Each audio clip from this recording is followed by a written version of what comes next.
वाल्मीकि ने कैसे लिखा, वो तो पहले कवि हैं। मैं छोटी सी कहानी सुना देता हूँ। वाल्मीकि ने कैसे लिखा, वाल्मीकि के अंदर से बता रहा हूँ, मेरा कुछ नहीं है। रामायण में नहा रहे थे वाल्मीकि अपने स्टूडेंट्स के साथ तमसा नदी सुबह सुबह कि भाई, तो वो शिकारी आया, तीर मार दिया, सबको पता है कहानी का।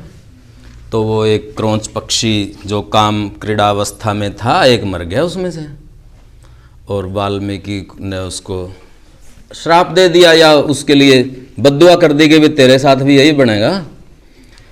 और क्या देखता है कि दूसरा जो पक्षी है वो आर्तनाद कर रहा है, उसकी तकलीफ में बहुत दुख होया, करलाट मच रहा है उसका, वो भी मर गया। अब वाल्मीकि सोच रहा है कि यार ये दूसरा क्यों मरा। अब आप देखिए लेयर्स क्या है।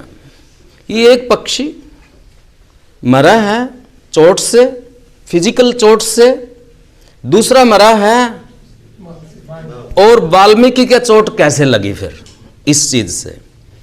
और वाल्मीकि ने के दिमाग में बैठ गई ये बात कि दूसरा क्यों मरा, उसका पहले के साथ रिलेशन क्या था।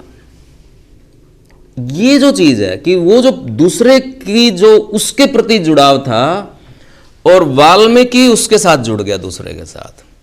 क्या होता है, उसके मन में फिर कुछ बात उठी, और फिर वो उसने उसके मुंह से कुछ फूटा, फिर उसने दोबारा उसमें उसी टाइम एडिट कर लिया, उसको 4 बार किया भाटिया जी वहीं।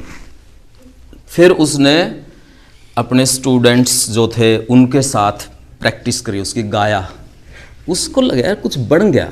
यानी कि आप एडिट कर रहे हैं, वाल्मीकि की बता रहा हूं, आप ये मत समझना कि सरस्वती बैठी हो या मुंह पर लेखक ने जो कह दिया सीधा वही निकलेगा, ना ना ना। वाल्मीकि ने 4 टाइम एडिट किया उसी टाइम अपने लिखे हुए को। मां निषाद जो श्लोक है, उसके बाद टाइम हो गया, पीरियड लगना था पहला, तो वो वापस आ गया अपने उसमें गुरुकुल जो आश्रम था। अभी वाल्मीकि बाकी तो सब काम में लग गए, और वाल्मीकि जी के पास ना वो आए ब्रह्मा। ब्रह्मा आप समझ सकते हो सबसे पावरफुल आदमी है कि भाई सृष्टि रचयिता। उसने वाल्मीकि को थोड़ा प्रेरित किया कि यार वाल्मीकि तू लिख सकता है, तेरे अंदर टैलेंट है। ऐसी ऐसी उसको प्रोत्साहित करने की कोशिश करी। ये वाल्मीकि रामायण से बता रहा हूं मैं, मेरा नहीं है इसमें कुछ।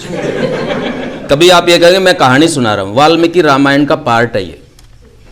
तो उसको ऐसे प्रेरित करने की कोशिश की, वाल्मीकि उसकी बात ही नहीं सुन रहा है, हाँ हूं करे जा रहा है। और उसके दिमाग में वही है जो सुबह घटित हुआ, उसके दिमाग में वही चल रहा है, अपना कैरेक्टर जो सुबह घटित हुआ, अपना सब्जेक्ट। और फिर जो है वो चला जाता है ऐसे ही कि भी रुचि तो ले नहीं रहा, ये इंटरेस्ट नहीं ले रहा बंदा, तो वो चला जाता है ब्रह्मा। उसके बाद ना आ जाता है नारद। नारद भी जानी जान था, आपको पता ही है कि वो कहता है कि भाई वाल्मीकि आप लिख सकते हो, आपकी प्रतिभा है, लेखनी में दम है, वगैरह वगैरह, जैसे हम किसी भी लेखक को बोलते होते हैं, नवोदित लेखक को।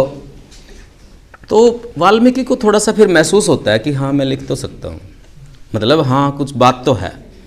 तो वो कहता है कि भी लेकिन मैं लिख तो सकता हूँ, पर मैं लिखूँ क्या, मेरे को पता ही नहीं है। वाल्मीकि पूछ रहा है मैं लिखूँ क्या, मेरे को कुछ पता नहीं है, मेरे पास कोई सब्जेक्ट नहीं। तो फिर उनकी चर्चा चलती है कि क्या लिखो।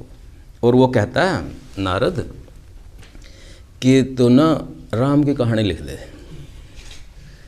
वो कहता है राम की कहानी मेरे को पता ही नहीं क्या है। वाल्मीकि कह रहा है मेरे को राम की कहानी नहीं पता। कहता मोटी मोटी तो पता होगी, इतना तो पता है कि एक राम था, ऐसे ऐसे बने थे, लेकिन पूरा नहीं पता। कहता चलो कोई बात नहीं, आप लिखने बैठो, अपने आप ही सब पता लगता चला जाएगा। और यही मैं आपको बताना चाह रहा हूं कि आप ये मत सोचो कि भाई सारा कुछ पता करके ही लिखने बैठना है। जैसे वाल्मीकि ने रामायण लिखी, कि आप लिखना शुरू करो।